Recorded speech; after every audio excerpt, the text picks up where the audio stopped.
Assalamualaikum warahmatullahi wabarakatuh. Perkenalkan nama saya Aceh Bina dari kelas genap algoritma pemrograman dengan NIM 08011182429018. Baik, di sini saya akan menjelaskan lamsol tugas 1 yaitu lamsol nomor 6 itu untuk bilangan berpangkat.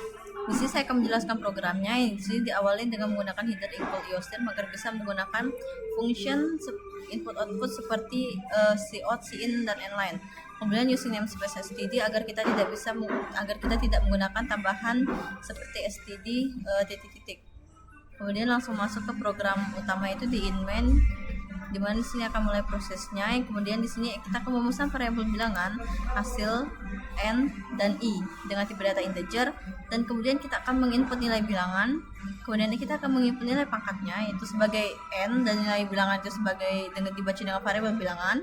Kemudian di sini kita deklarasikan hasil itu sama dengan 1.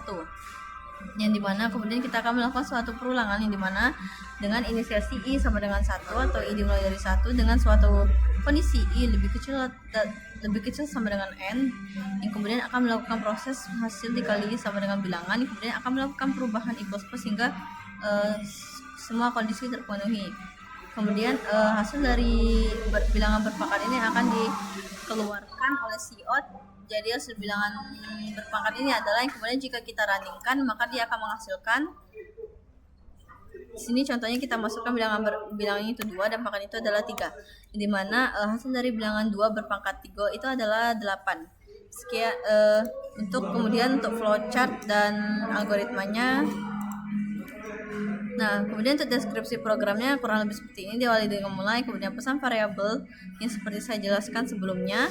Yang kemudian ini akan melakukan suatu proses perulangan dan proses hasil kali sama dengan bilangan, yang kemudian akan mengoutput hasil dari bilangan berpangkat tersebut.